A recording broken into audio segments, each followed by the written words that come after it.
Evenly distribute the Marmite over the string cheese.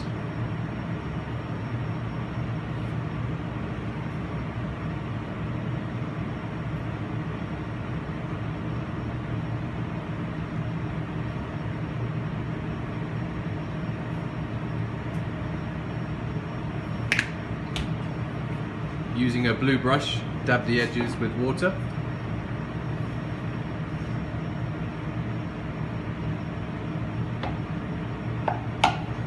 Fold over the crust over the string cheese.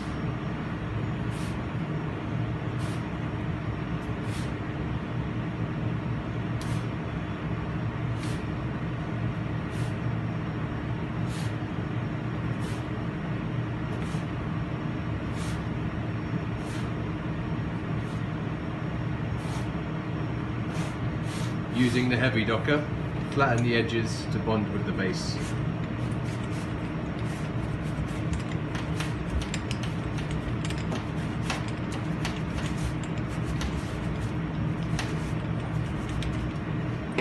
That's how you do the Marmite stuffed crust. Remember, the string cheese is not vegan.